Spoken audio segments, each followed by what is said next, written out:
And we're live. Hanging out with Nick Duvall. What's up, buddy?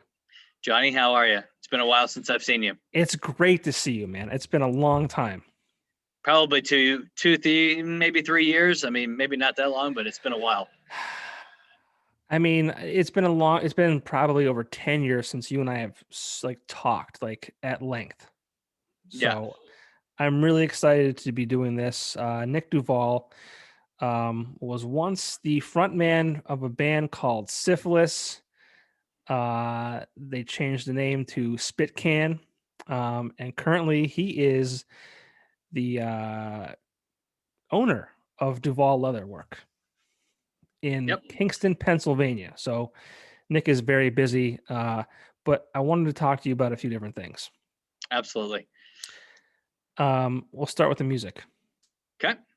So I don't know if you've seen any of these, but a lot of them focus on music. I'm trying to keep 80% music focused, and then the rest kind of whether they're business owners or different artists, whether they're barbers or tattoo artists, things like that. But you kind of cover two spectrums. The band that you're in with Spitcan and Syphilis, and then you're the business owner and all that. So I met you when you were in the band Syphilis. Should we call it Syphilis or should we call it Spitcan? What should we do? No, here? we should call it Syphilis because Spitcan was only the brainchild of trying to push the band forward in a commercial setting so that we could expand to actually make it a financial endeavor. Okay. Name was just a part of the situation. So it's always the music. It's always the thing. Band names are silly anyway. So the first name was silly. The second name was silly. It doesn't matter what band names are always silly. Yeah. What the music is what it's all about. So sure. So we'll go with Syphilis. When did that band start? Let's see. I believe we played our first show. It would have to be around 2001. So I had been in several other bands, and Germ, aka Jared Peterman, was a guitar player that I knew from just being in school and college and things. And we started a band, and we auditioned some people, and we did this and we did that, and we had a lineup, and we played our first show, and then we played our second show, and then we played our third show. And I mean, it just took off from there. Everybody was always like, "Oh, you'll never play anywhere with that name. It's offensive, blah, blah, blah." I was young and stupid and whatever, but to me, rock and roll or heavy metal is always about pushing the limits, offensiveness. I mean, whatever it is.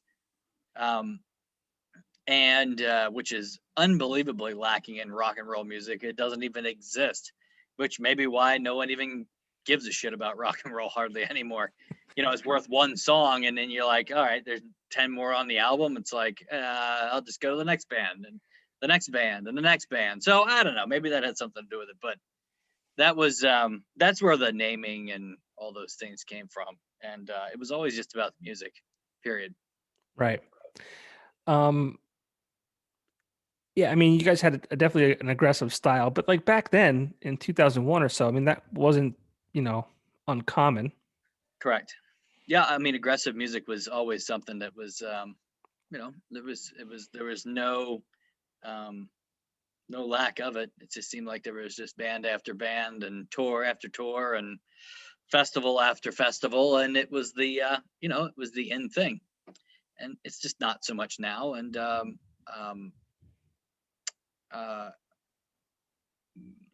I'm glad what we did when we did it. Yeah. So at one point, one of your bass players was Ed. Mm-hmm. Was he your first bass player? We had two Eds. The two first Eds. Ed was our first bass player was named Ed. The second bass player was named Ed, so we called him Deuce. He was the second. Yes, he was the second bass player. Yep. Deuce is the one. So I moved into an apartment complex in Kingston in late 2002. Okay. And I was 20 years old. And there was a gentleman that lived right below me in the complex, and it Hmm. was Deuce. Nice. And I had no idea that at the time, like I was in 2002, I had not even interned at the Weekender yet. Hmm. Um, but that was a great apartment complex. It was weird how it worked out because uh, Keystone Light would appear on my like the outside of my doorstep. I don't know who put it there, but I mean I was underage, so I wasn't buying it, and I don't know who would have done that for me. Yeah. Uh, but yeah, it was a great place. It was funny because I wasn't even 21 yet, so I couldn't even like come see you guys play. Great neighbors leaving you beer in the middle of the night, I right? don't I didn't say it was him. I didn't say it was him. I don't know who it was. It could have been my mother for all I know. I don't know. But yeah, it's interesting how that worked out because like I think he had moved out um shortly after I was there. Yeah, you know what? He definitely did. It was like 6 months he moved out after I was there. Maybe I was a terrible neighbor. And it was funny because I wasn't introduced to you guys until probably '04, '05. Mhm. I remember you guys playing. I'm like, holy shit, that I used to live above that guy. So he was our third bass player. I mean, for some reason, that was something that we rifled through often were bass players. Yeah. We had two different drummers, and then we really went through the bass players for some reason. And eventually, we, you know, Deuce fit the need, and we went from there. Again, those times were much different than they are now. I mean, I couldn't even. A band like us wouldn't even exist in a world like this. We have nowhere to play. Um, a fan base is so wishy-washy. I mean, I really truly feel bad if you're not a set musician, unless you're a DJ or any of those kind of things, which I a little bit over my head. I don't quite understand those things. I mean, I know what they are, but I don't understand how they gain momentum and following. But um, yeah, thankfully we hit the peak at just the right time that we were able to do something exciting for ourselves and for our fans and the people that we did. And we never took it beyond to a professional level. And in some regards, I'm actually glad that we never did, because I never had to deal with that loss. Like, it was always something we strived for, was to be able to become professional musicians, touring musicians, and play and put out albums and ride the career of what that is and live our lives. And we never got to that point. And as a 42-year-old man, I'm actually kind of glad that we never did. Um, Right. it's better off that way. Yeah. So, And we'll get to what you're up to now. Um, but I mean, you guys did some great things. And you had a cult following for sure. I mean, this area loved you guys. yep. But talk about like you were Syphilis. I know you mentioned earlier. You changed the name to kind of be more commercial and kind of take to get to the next level. Tell me how and where Josh Rosenblatt kind of came into the picture. Sure. So, Josh came into our world probably around 2000, maybe 7 or 8, to work with us on a managerial level. We had no guidance in that kind of respect. We all have pretty good heads on our shoulders, but it was nice to have someone who was a little bit um, tightening up the seams and putting us in the right places to play in front of the right people and do the right things. So Josh entered the scene. Um, we played some. We came up with some very clever marketing. We really started to push album sales and figuring out those things through the gallery of sound and all those old names of places, and it started to work for us. And we had some label interest, and we would send packets off and this and that. And one of the challenges was the name thing. It just constantly came back to bite us. And with Josh, it was a part of the process, is that we need to change the name. If we want to pursue this as professional musicians, then we need to do that, because it was a bit too much, too aggressive, too provocative, too whatever, for that time or whatever. But We did eventually change the name. We put out, I believe, one album. It was kind of a mix of everything, and some new things, and released it in not so much to be commercial, just more to be able to be appealing to a record label, to sign a deal and put out an album and tour on it. And again, those kind of things just never quite happened. And the economic downturn of 2006, 7, 8, 9, 10, 11, I mean, those things just put the freaking nail in the coffin of touring and the iPhones and the ability of people to get music and share music, and it just spiraled out of control to what it is today. And again, as a 42-year-old man who, I keep up with stuff, but there's no sacred ground on music anymore. It's one song and move to the next band and the next thing and the next Doritos commercial. I mean, it's just like, it's weird.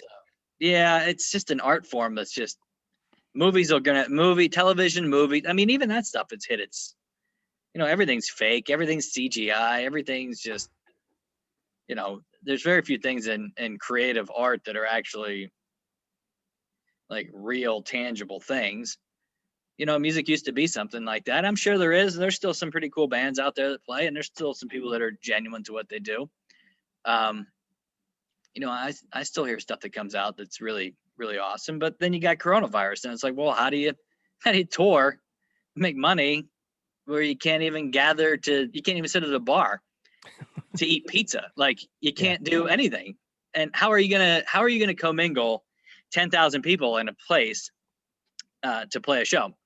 And even if coronavirus does go away, I'm not going to subject myself to being around 10,000 people. So I'm not sure how they're ever going to recover from those kind of things. I mean, maybe one day they will, but I don't see that anytime soon. Not anytime soon. I mean, it's weird. They say it takes 21 days to make a habit or form a habit. And we've been doing this for almost 365 days.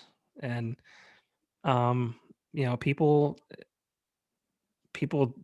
we do things and that's what we do. Like, that's like, we don't like change. No one likes change, right? So it's like, this is the change, and we've adapted, and we're doing what we have to do. And it's gonna be really weird moving forward. It will be.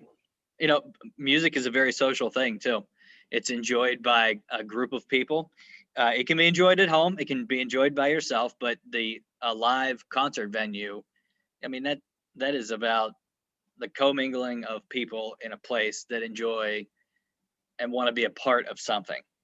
And if you can't do that because of some type of disease or virus or government regulations or something, the longer that goes on, the further you've been from the habit of commingling with people.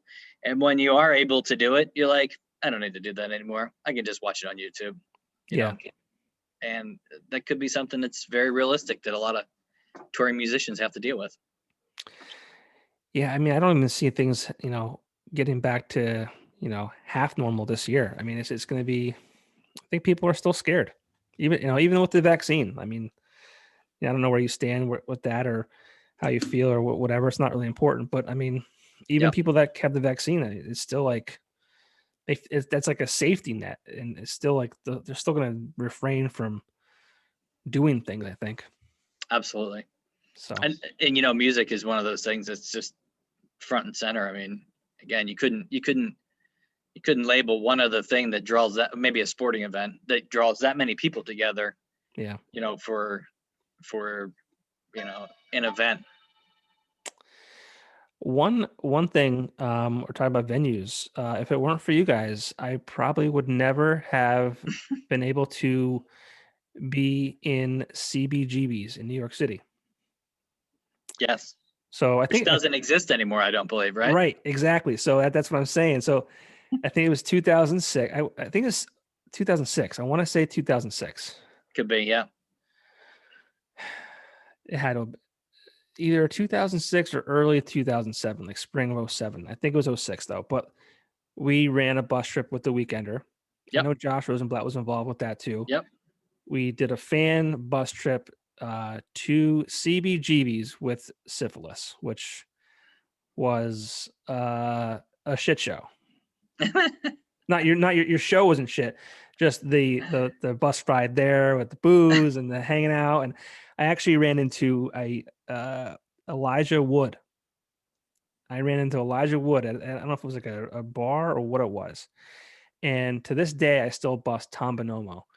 Because I think you guys had him as like your photographer. Because yep. At the time, he was definitely taking pictures of us. yeah, and he actually worked for, I think, Electric City at the time. So that was weird. He had the Weekender, he had the EC photographer. But so Tom took a photo of me and Elijah Wood, and he can't find it. Yeah, of all the millions of pictures he's taken, he can't find the one that you want, right? The one that I want. Yeah, I believe he was at CBGB's because when we finished the show and we did whatever, and I remember coming back, or I don't know, for some reason I was there, and I remember seeing him in the club. It was after we had played, but that was a wonderful outing for our fans and people from this area, and just the whole thing going together. I mean, you could never replicate that again. Like, first of all, you could never find a band that could hold up and play in a place like that, and then get enough people to fill multiple buses with to take there, to play the show, to do the thing. I mean, it was fantastic all the way around. The press from the Weekender and you guys, us doing it. I mean, the fans paying for paying for their tickets and everything. I mean, holy shit, man. I mean, talk about, even if it was a shit show, the synergy of everything coming together at the right time, at the right place. Again, a historic venue like that doesn't even exist now. I mean, I guess you could play the Trocadero maybe or something, but there's few places, like that left anymore. Yeah, it's crazy. Was that kind of like not the last show for you guys, but was that kind of like for you guys, was that kind of it? Like, was that like the coolest, most recognizable venue that you guys played? Maybe the most recognizable. I mean, we played some other places. We played, Trocadero was one I can think off the top of my head, and we played some other places in New York City that, some other memorable places. I can't think of off the top of my head. I'm starting to get old. I know. Forgetting this shit. But no, I mean, even pinnacle of stuff, like even when we did our own CD release of some shows and stuff, I mean, selling out our own clubs and a couple thousand people, and that was pretty legit. Playing with Breaking Benjamin in front of some pretty big crowds, that was super legit. I mean, top 200 Billboard for 2 weeks when that was actually a thing. That was legit. I mean, so there were many things that happened, after that were still cool up there. But that was still a unique venue. It was a kind of a dump, but mean, cool. I was a little taken back as to how dumpy it was, but what the hell is that? That's pretty much, I guess, what I was expecting. That's rock and roll, man. Yeah, that's very true. Very true. And New York City. New York City and rock and roll all together in the same place. Poor New York City, man. I don't know. I don't know if that place is going to come back. Yeah, it's hard to say. It's going to be a long time, if anything. Yeah. It's scary what's going on out there. Well, we'll all get over it. It'll all end soon enough, and we'll be back to normal. I hope. Of course. Everything ends. Well, what was cool, I was going through some things. You guys did a reunion show. Mm-hmm. And I was like, oh, that was like 8 years ago, right? No, it was 10. It was 2011. Yeah, I could believe that. So, we didn't play for a while. Music had lost its luster for all of us in playing, and the frustration of trying to get somewhere and not getting there was extremely challenging. As a business owner today, I only wish that I knew these kind of tactics of how to push a business forward, the business being the band Syphilis, Spitcan at the time. But I just didn't understand the nuts and bolts of how to make money, and how to have a career and how to be a professional musician. And it all lost its luster for us after a while. I mean, people can drag on and this and that. Germ had started playing with some other bands, and we just all got tired, and people started to have families, and my business started to take off even more, and it just wasn't for us. So we took a little break for a while, and we're like, that's it, let's do it, let's play one last show. And we had still had our chops about us, and we were still able to play, and we weren't so far out of practice that we didn't know what the hell we were doing, and we did it, and it was a success. I mean, it was a great show. I mean, the place sold out, beyond sold out. We honestly could have played 2 nights in a row,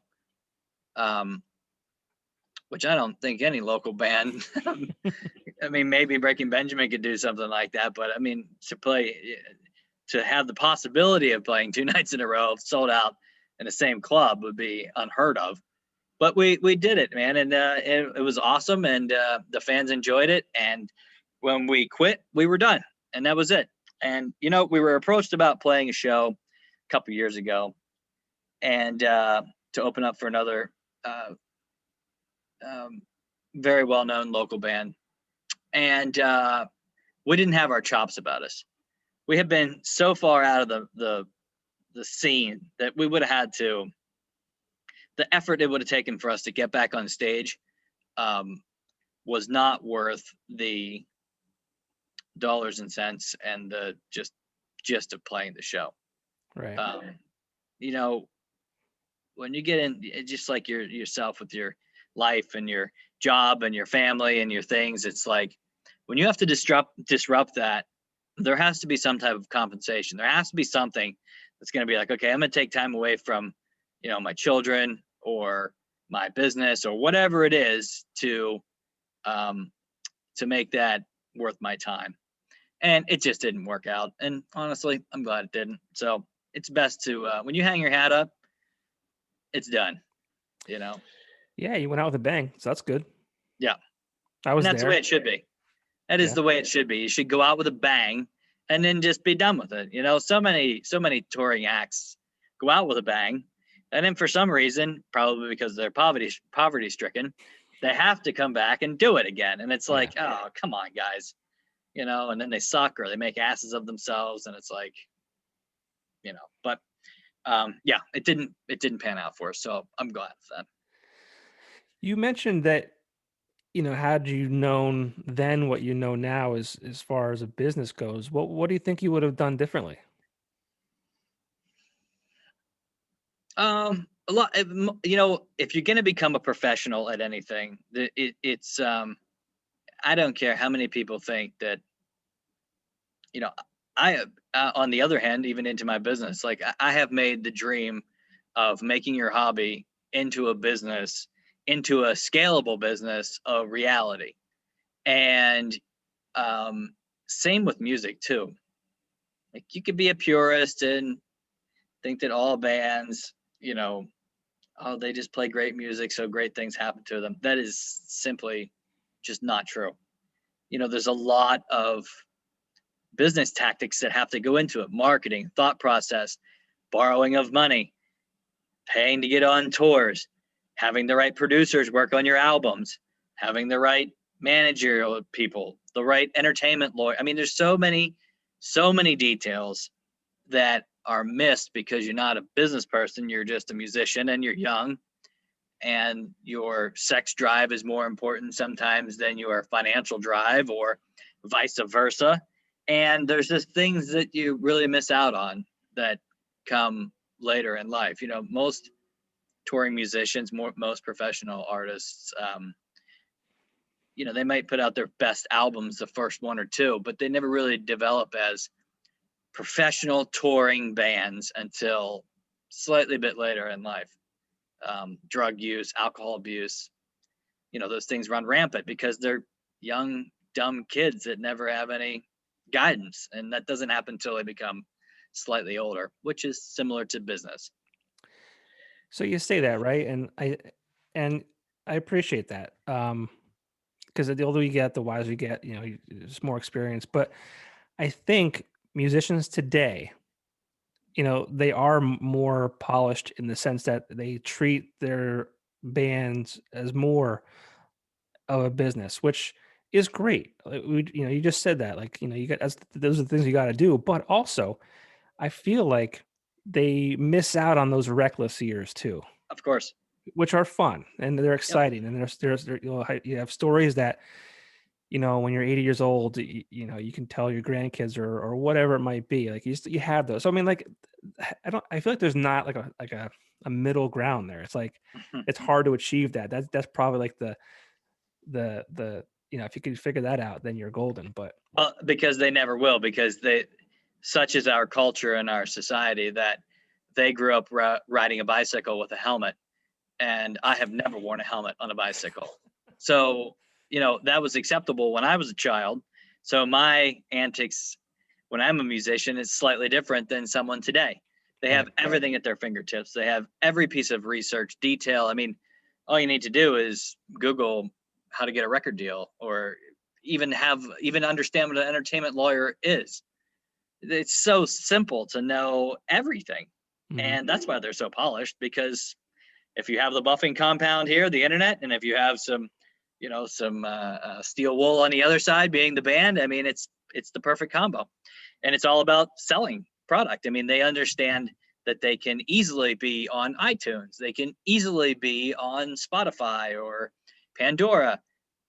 I mean, for God's sakes, those things weren't even existent when our first albums came out. I mean, we were lucky to be on Freddie's Closet at 11 o'clock on the radio, or they had like something on Friday nights where you could call in and request your favorite band, and it was literally like Syphilis.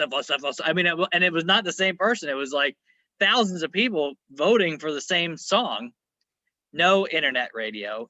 There wasn't even, I don't even know what the internet was in those days. No cell phones, no iTunes, no nothing. It was a CD, and if you were played on the radio, holy shit, man! I mean, that's next level, especially if you're a heavy metal band. I mean, it's one thing if you're like, Buck Cherry playing some song that they play all the time, but man, when it's like somebody that's aggressive and next level and not signed to a major label, I mean, that's pretty freaking cool. Yeah, I miss those days. I think it's just a simpler time. And I say this a lot, but you mentioned Spotify and iTunes and things like that. Like, add Netflix into that. Like, I feel like there's so much at our fingertips. Like, I spend more time looking for a movie to watch than I do watching the movie. Watching it. Because there's just too much. Overexposure. And the same with music, dude. Like, I mean, I don't remember the last time I listened to an album start to finish. I mean, well, first of all, they don't exist that way anymore, unless you're the Foo Fighters, who just dropped something recently. But like, you think about it, there's never going to be, and you're a little older than me, but not by much. But I mean, there's never going to be another Foo Fighters or Rolling Stones or Pearl Jam. I mean, that's never going to happen again. No, not at all. Which is crazy. Let's pause it right here. I got to get my charger. Okay. Hang on 1 second. All right, we're good. You're charged up. Yeah. Sweet. But we were talking about just so much going on with music and movies and Netflix and Spotify, all that kind of stuff. Like it's just too much. And I wonder, they say kids these days, their attention spans aren't what they used to be, or they're lacking, or they're suffering. It's like, how could they not be? I mean, it's kind of scary, like. I mean, you could just boil it down to overexposure of everything. You're overexposed to too much food, too much television, too much music, too much screen time, too much everything. Everything is just to the max. Yeah. And there's no wonder why no one has an attention span. I mean, as a grown adult, I have no attention span. I can't imagine what a child is like when their minds are so malleable that it's, I mean, this is the perfect time whether they're going to become focused or just a ball of shit. And it's just like, I mean, everything is just too much, Yeah, it's too much. too much of everything. It's over the top. You know, your phone is connected to you to the point where people wear a watch that is then connected to the phone, which is connected to their pocket for like, you know, you just constant connection to the next thing. And then you wonder why you're upset, depressed, can't think, can't sleep, can't do anything, can't focus, can't, you know, as a craftsman and someone who has to be focused all and a business person, you know, I have to detach myself from a lot of connection. Right. There's just no need for people to have that much connection to me. Period. I don't care how important I am. I don't, or not important. It's just, you got to leave me alone. And music and TV and everything like that is the same thing. It will not leave you alone. It follows you around. It's in everything you do. It's cold outside. What are we going to do? Watch TV. You get in your car automatically turns on your Bluetooth, which turns on your music, which if I wasn't even paying attention to it, the music comes on. And sometimes it's a shitty song and sometimes it's a good song. So it just follows you. And, you know, kids they're subjected to the worst end of it. I mean, yeah. But, you know, everyone has we didn't have any bike helmets. That was our problem in life, I guess. So the problem is that they can't focus. Yeah, no kidding. So you know, you did what you wanted to do in music, and then I feel like you kind of slid away from all that stuff that connected you with what you had, right? Yep. And I feel like you kind of like hid yourself, and I'm not using that as a negative way, but hid Yep. yourself into your business Yep. that you currently have now. Yep. And I remember when you opened the business, I'm not even going to try and guess the year, but I want to say like 07. 2005, I started my business. Damn it. So I bought this building and my current location where I'm at now, 2006. So Okay. I started out early. But I mean, I remember you there. And I feel like, and if I'm wrong, please obviously correct me, but like you started off and you were kind of just doing, you weren't focusing really on like local, were you? So what we should do is back up to the whole premise of everything. Everything Okay. is about being creative. So no matter if it's leather or music or cooking or just basic art, um, it's all about being creative. So when I was a musician, my creative energy was pushed towards the creation of music and entertainment as a live performer. What I took from that was the ability to sell myself as a person, to have the confidence to do anything, and to create songs and a product, the product being music, that people liked and enjoyed and wanted to be a part of.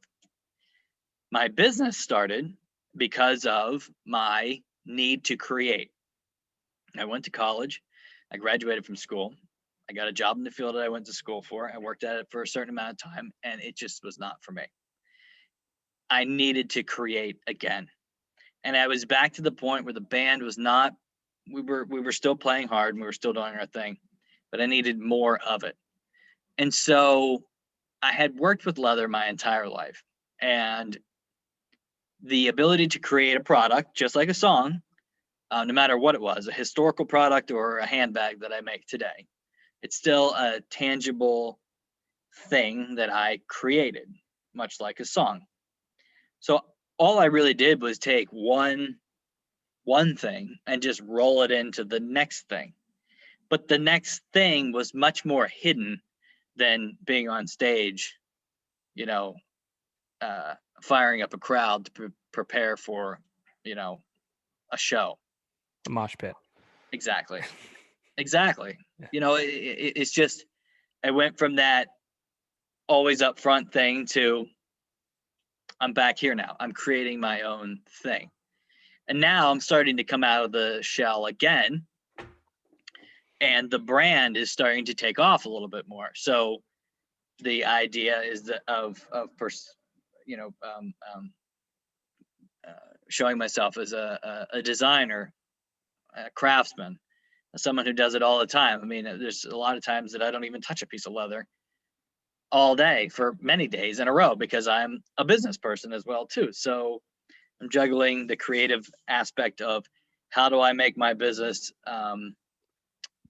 more scalable, or how do I push it to the next level, or how do I do better for my employees. And then I also have the other side of how am I going to design a bag that your wife wants, or your sister, or somebody, or a legion of people who buy my product. How do I create that? And that's just all I've done is taken the creative aspect from one side to the other side. And somehow I figured it out pretty Yeah. well. I mean, I think you've always been, always done really well there. And I guess what I was trying to get at was like, you kind of touched on it. You were doing stuff for you, but now you're much more, I guess, at the front, I guess you could say, and you're, marketing handbags and things that people, use. And I don't think that you were always in that space. No, not at all. I mean, when I first started my business, I've always had a tremendous interest in American history, period. And my original interest in my leatherworking was historical reproduction work, Right. which requires a tremendous amount of skill, leatherworking skill, techniques. I mean, many things that are beyond the conversation of this interview that are dull and boring, but really, that's what drew me to leatherwork in the first place, was the challenge of how do I do something that is the technique of someone who did it 150 years ago. The problem with that is that it's an obsolete piece of equipment or thing that very few people need. So your market is like, or next to nothing. So there's no financial or business advancement in something where your market is so small that you have a hard time selling product. Hence, move into the modern thing. So, I cut my chops on learning how to do these unbelievably complex techniques to move into the world of more design. And I'm not limited by materials. And I have so many more things that are at my disposal, fabrics and leathers and buckles and rivets and thread that make people happy every day. I mean, people love to be a part of something that is unique and interesting. And, the stuff is made right here in Kingston. I mean, people love to pull out their wallet and be like, yeah, man, like you're getting a group of people and 5 out of 10 people or 9 out of 10 people all have a wallet that came from my shop. And they all appreciate the fact that they're a part of a club that has one, that got it, it has it, and it's made right here, and they want to be a part of that. And that's the new realm of what I do. And did you see yourself being where you are now when you first started?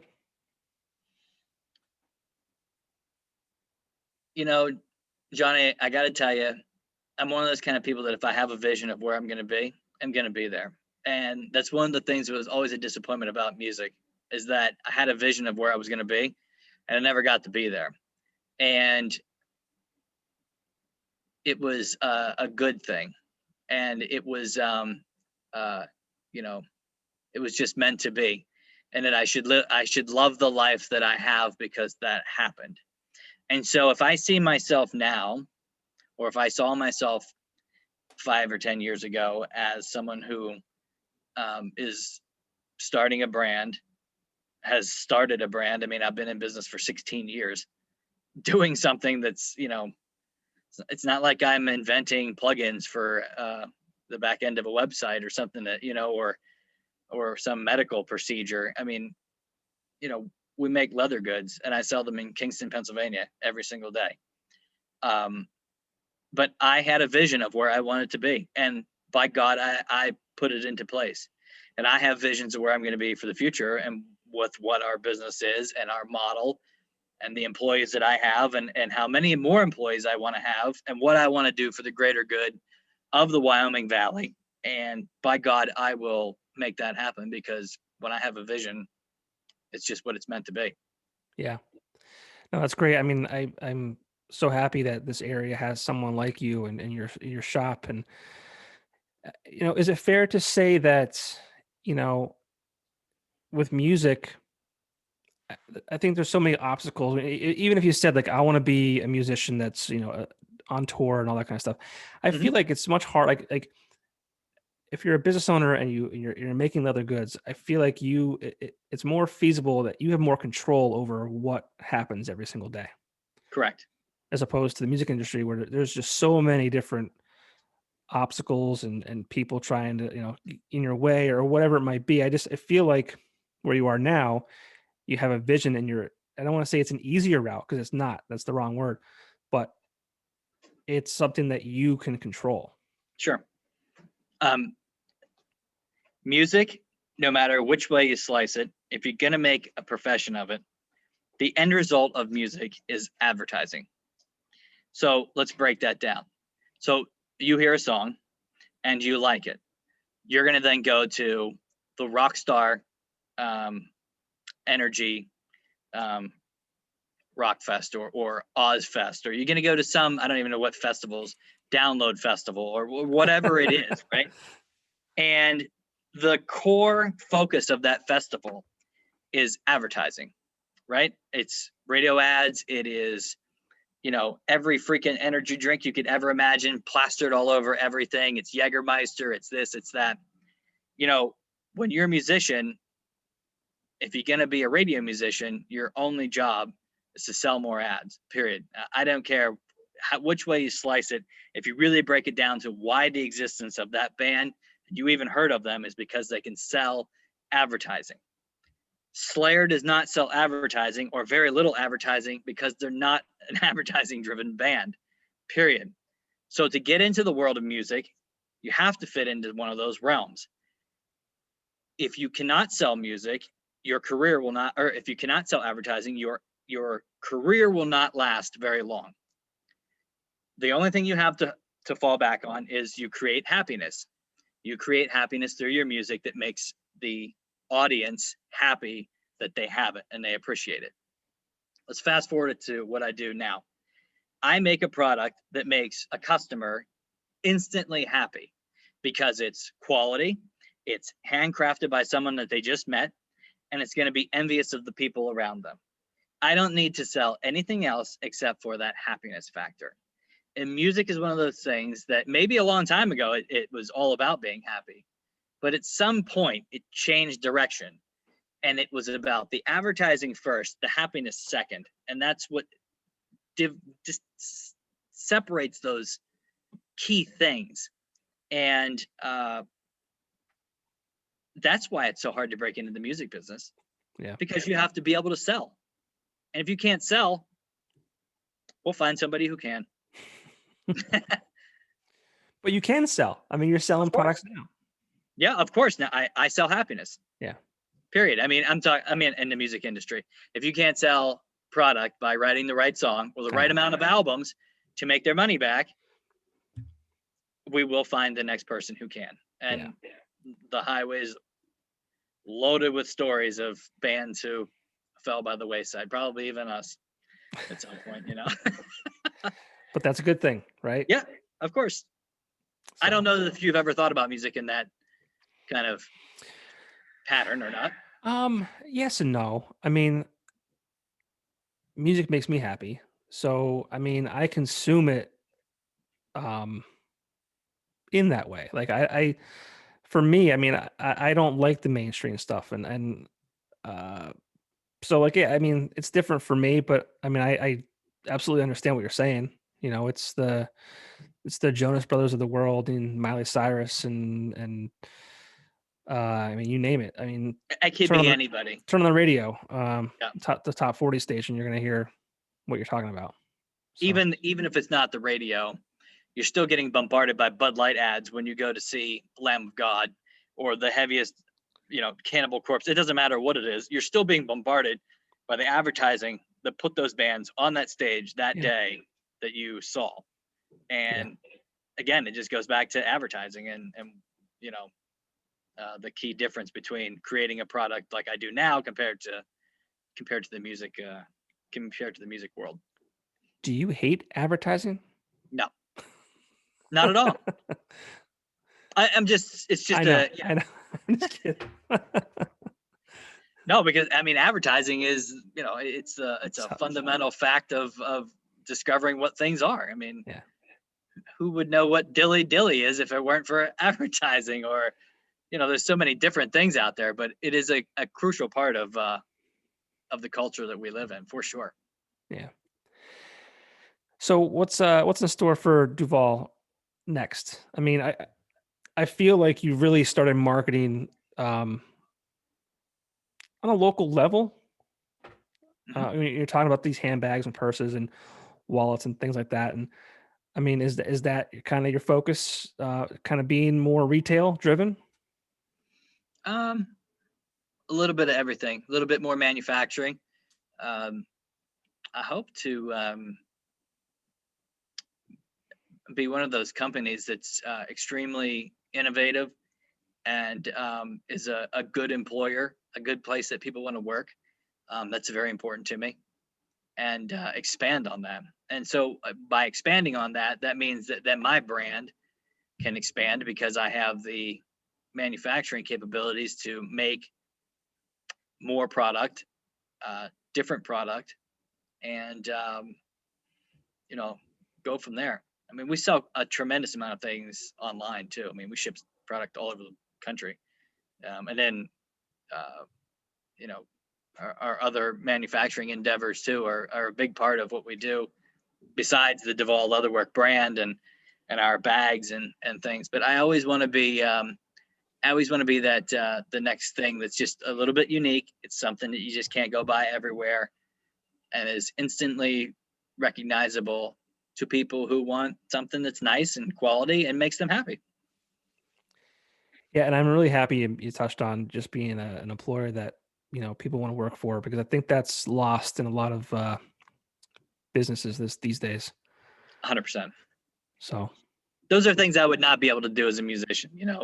My I don't really I'm not a well thought out like community driven person, or like I don't donate a bunch of my time to a lot of things, but mostly what I do donate a ton of my time to is making sure that my employees have a really good place to work. I mean, that's a full time job, is to be, a good employer, um, on a personal level, on a financial level, on a just making sure that they have enough light to be able to see what they're doing and do it efficiently. And you know, as we move forward in the whatever's going to happen after this odd world that we live in now, the whole American made thing, I know, is going to become even more important than it was before it was important, before it was cool to be important, before it was hip to be important. And I'm ready for that. I'm ready for the challenge of American made every single day. That's what I do. yeah, I love the fact that you said that and you're sitting in front of an American flag. Yeah, 48 star flag. I'm not sure. I have it on loan from a friend of mine, his wife's grandmother. I'm not sure where it came from, but a 48 star flag. So that would put it 1940, probably 1940s ish, somewhere around that time. So pretty cool little detail about the flag behind me. I didn't even notice that until you That's mentioned it. okay. You'd have to be counting the stars, and No. now you're looking. You're like, one, I two, am three, like four, 5. times it by 6. That's neat. But no, man, I don't want to take up too much of your time. I appreciate you doing this, and I just want to learn a little bit more about you. And I've known you for 16 years now, but we've never talked like this before, and I just kind of wanted to get to know you a little bit better. Learn more about the bands and just why and how you got to where you are today. I mean, I just think living here in NEPA, you always hear people complain about how shitty it is, and there's nothing to do, Sure. or there's not this, that, the other thing. And I mean, there are places like you who exist. Mhm. Um, there's a business like, and I'm not saying it because I work here now, but Axel Red Screen Printing. Hmm. And I think Dave's is a lot like you and just your mentality and, the way he treats his employees. It's like he wants it to be a place that people want to work. And I mean, I knew him when he opened up down the street from you on Kingston Yep. Corners. And there's guys that worked there then that still work for him to this day. And Yep.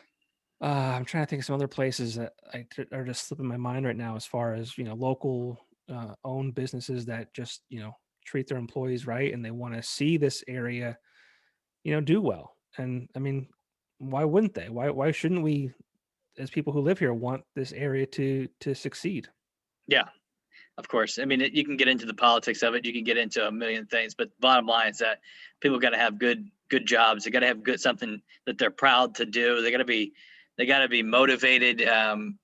It all turns to create product or services that people want to have. You could move to the biggest metropolitan area in the world and try to start a small business and um, get lost in the translation of everything in life. But in a place like this, if you have the will to just get up every day and grind it out and be smart and use technology and don't let people and their stupid fucking bad opinions and negativity get to you, I mean, you will be a rock star. Yeah. Period. I mean, you just get by that stupid stuff, you will be a rock star. And I think, yeah, you're right. Cause this area is, you're able to do that. Cause it's not a huge area. I mean, some places that it just came to my mind, just the craft breweries that opened up, the small brew pubs, like, Breaker Brewing. And those Yep. are, I think, add a lot of value to our area. Yeah, there's a lot of opportunity here if there are people willing to take it. So You have to have those kind of leadership, people that they can look up to that make something happen. That's not a politician. It's not 16 generation family business or whatever. I mean, I moved here 21 years ago from Southern Pennsylvania, um, and I've not left to this day. I can get on an airplane and fly wherever I want to and enjoy wonderful meals and culture and this and that, and come right back here and get back to work and have never missed a beat. So if you think NEPA sucks, then get on an airplane and go somewhere and come back. I mean, it's a wonderful therapy. yeah, You know, but you're it's the right. saying like the grass is only as green as where you water it or something like that. It's Yeah, so true. It's like you can only make, you got to make the best of what you got, yeah. period. So Well, I wish the best of luck for you and thank you, Duvall Johnny. Leatherwork, and like I said, I'm happy and honored that we have someone like you in this area to help us move Thank you. forward. So That's very kind of you. I 100% never think of myself like that. It's just day in, day out. So it's nice to hear someone say something nice like that they appreciate it. So I very much thank you for that. and that's I'm not saying that just because I'm looking at you. I just it's really a great thing, and we need people like you. Yeah. That's all there is to it. So I'm going to keep so on keeping on. thank you. So, You're welcome. well, I'll have to stop by and purchase one of these wallets so I can be part of the club. You should. We have lots and lots of them. We make many, many wallets every single day. So Cool. that's a And big thing. where can people find you if they're listening or watching this online? I mean, we have a 100% e-commerce website that's been up and functioning for 15 plus years. DuvallLeatherwork.com. You can easily Google search us and find the website. Order any products, free U.S. shipping. Um, we really make it as easy as possible. If you live right down the street and you're hearing this, or if you're watching on Facebook and you live in somewhere local, I mean, we have a full retail store here in Kingston and we sell all of our products in. Sometimes we even have stuff that we don't offer online because it's our unique lines of things, and that is how you can purchase our products. We do not sell anywhere else. It is only through our two outlets, the online Awesome. outlet and our retail store. Cool. Well, thank you again for doing this. It was a pleasure learning more about you, and hopefully I'll see you soon. Awesome. Thank you so much for your time. Thank you. See you, Johnny. See ya.